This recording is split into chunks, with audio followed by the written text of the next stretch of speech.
Hello viewers, welcome back to my channel USP log.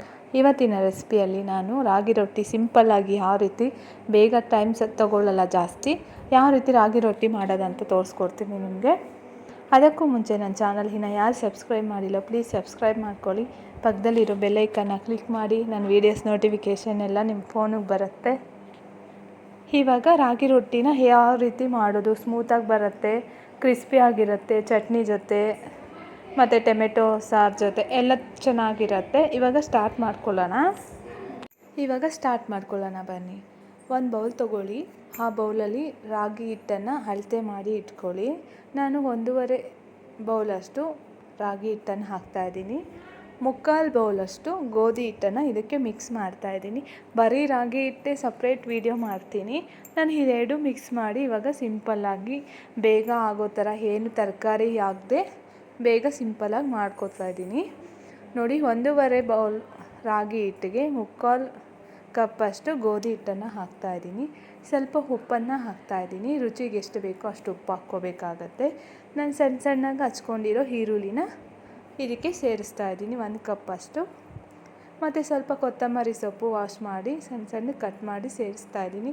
ಅದೇ ರೀತಿ ಸ್ವಲ್ಪ ಪುದೀನ ಸೊಪ್ಪನ್ನು ಸೇರಿಸ್ತಾ ಇದ್ದೀನಿ. ಮತ್ತು ಒಂದು 2 ಎಲೆ ಕರಿವೆ ಸೊಪ್ಪನ್ನು ಸಣ್ಣಗೆ ಕಟ್ ಮಾಡಿ ಸೇರಿಸ್ತಾ ಇದ್ದೀನಿ. ಇದಕ್ಕೆ ಬೇಕಾದ್ರೆ ನೀವು ಖಾರ ಪುಡಿ ಹಾಕ್ಕೋಬೋದು, ಸ್ವಲ್ಪ ಜೀರಿಗೆ ಹಾಕ್ಕೋಬೋದು. ನಾನು ಏನು ಯೂಸ್ ಮಾಡದೆ ಬರೀ ರಾಗಿ ರೊಟ್ಟಿನ ಮಾಡೋದನ್ನು ತೋರಿಸ್ಕೊಡ್ತಾ ಇದ್ದೀನಿ. ಇದನ್ನೆಲ್ಲ ಒಂದು ಸತಿ ಮಿಕ್ಸ್ ಮಾಡ್ಕೋಬೇಕಾಗತ್ತೆ. ನೋಡಿ, ಸ್ವಲ್ಪ ಎಣ್ಣೆ ಹಾಕ್ಬಿಟ್ಟು ಚೆನ್ನಾಗಿ ಮಿಕ್ಸ್ ಮಾಡ್ಕೊಳ್ಳಿ. ಮತ್ತು ಸ್ವಲ್ಪನೇ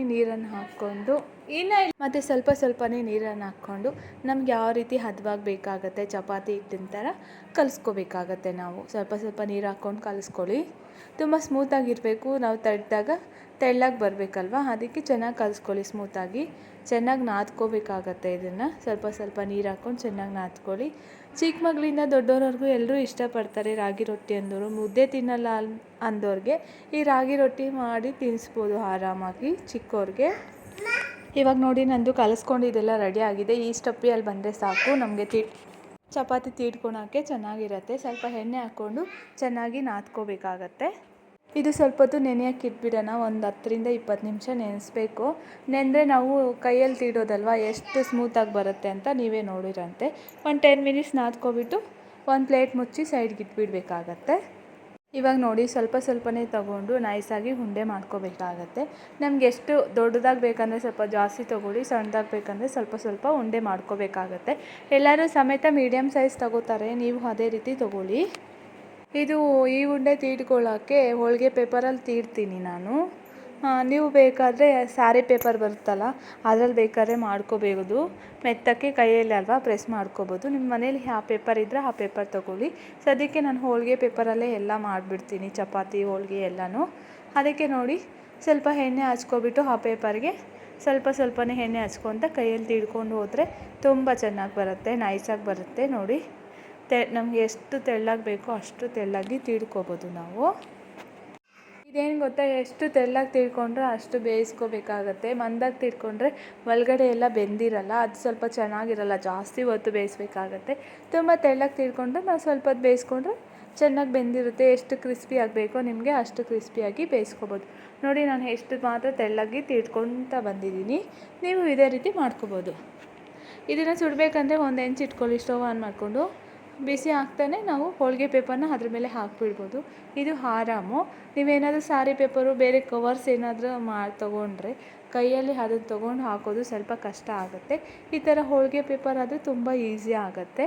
ಅದಕ್ಕೆ ನೀವು ಎಲ್ಲರೂ ಹೋಳಿಗೆ ಪೇಪರೇ ಯೂಸ್ ಮಾಡಿ. ಸ್ವಲ್ಪ ಬೇಯ್ತಾ ಇದ್ದಂಗೆಲ್ಲ ಒಂದು 10 ಮಿನಿಟ್ಸ್ ಇಲ್ಲ ಒಂದು 5 ಮಿನಿಟ್ಸ್ ಬಿಟ್ಟರೆ ಪೇಪರು ಮೇಲೆ ಎದ್ಬಿಡುತ್ತೆ ಅದಷ್ಟಕ್ಕದೇ. ಆವಾಗ ಸೈಡ್ ತೆಗೆದು ಇಟ್ಕೊಬೋದು.